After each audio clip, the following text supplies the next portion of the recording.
তো আল্লাহ রাব্বুল আলামিন এই যে সাহাবীদেরকে সত্য বলার কারণে মাফ করে দিলেন এবং কোরআনুল কারীমের আয়াতের মাধ্যমে তাদেরকে এই যে সম্মানিত করলেন, তাদেরকে সম্মানিত দুনিয়াতে একটা ইতিহাস হয়ে আছে। দুনিয়াতে যত মানুষ আছে তাদের এই ঘটনা থেকে শিখতে নেই। তো কাব ইবনে মালিক রাদিয়াল্লাহু তাআলা বললেন, এটা নবী করিম সাল্লাল্লাহু আলাইহি ওয়াসাল্লাম যে আল্লাহ রাব্বুল আলামিন আমাকে নাজাত দিয়েছেন, সুতরাং আমি আমার যত সম্পদ আছে সমস্ত সম্পদ আমি আল্লাহর রাস্তায় দান করে দেব। নবী করিম সাল্লাল্লাহু আলাইহি ওয়াসাল্লাম বললেন, কাব সমস্ত সম্পদ দান করো না, কিছু সম্পদ রেখে দাও, কারণ আমাদের সামনে আরো যুদ্ধ বাকি আছে। তো কাব ইবনে মালিক রাদিয়াল্লাহু তাআলা বললেন, যে সত্য কথা বলার কারণে নবী করিম সাল্লাল্লাহু আলাইহি ওয়াসাল্লাম আল্লাহ রাব্বুল আলামিন আমাকে ক্ষমা করে দিয়েছেন, সুতরাং আজকে থেকে আমি ওয়াদা করলাম আর জীবন আমি কখনো মিথ্যা কথা বলবো না। যে এই কারণে মুসলিমরা আমরা মিথ্যা কথা বলবো না, কারণ মিথ্যা মানুষকে অবশ্যই ধ্বংস করে দেবে। হাদিস শরীফে আসে, ওয়া আলাইকুম বিস-সিদকি ফাইন্না সিদকা ইয়াহদি ইলাল বির। ও মুমিন বান্দারা, তোমরা সর্বদা সত্য কথা বলো, ফাইন্না সিদকা ইয়াহদি ইলাল বির, কারণ সত্য মানুষকে পূর্ণের রাস্তা দেখায়। ওয়া ইন্নাল বিররা ইলাল জান্নাহ, আর পূর্ণ মানুষকে জান্নাতের রাস্তা দেখায়। হাদিসের আরেক অংশ আছে, ওয়া ইন্নাল কিযবা ইয়াহদি ইলাল ফুসুক, মিথ্যা মানুষকে পাপাচারের রাস্তা দেখায়।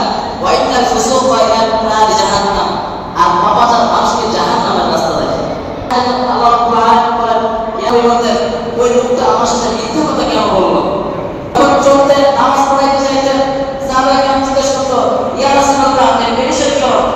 নবী করিম সাল্লাল্লাহু আলাইহি ওয়াসাল্লাম বলতেন যে ওই লোকটা আমার সাথে কেন মিথ্যা কথা বলল?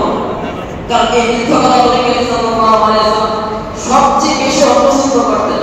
মিথ্যা কথা একবারে সহ্যই করতে পারতেন না।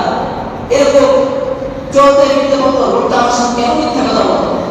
তো যে পর্যন্ত ওই লোকটা না তওবা করতো আল্লাহর কাছে, তখন নবী করিম সাল্লাল্লাহু আলাইহি ওয়াসাল্লাম ওই ব্যক্তির ব্যাপারে পেরেশান হয়ে যেতেন যে লোকটা মিথ্যা কথা কেন বলতো।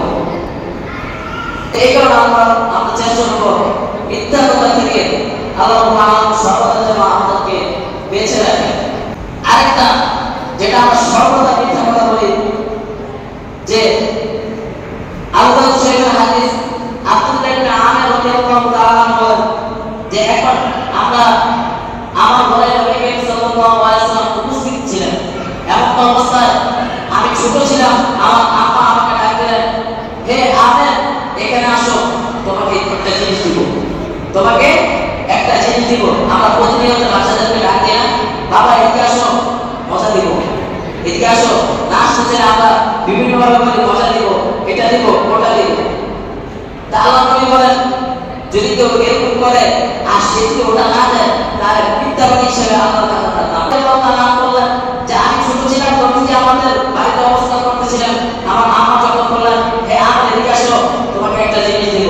নবী করিম সাল্লাল্লাহু আলাইহি ওয়াসাল্লাম বললেন যে হে আমার আম্মা, আপনি কি সত্যি ওরে কিছু দিবেন? তখন বলল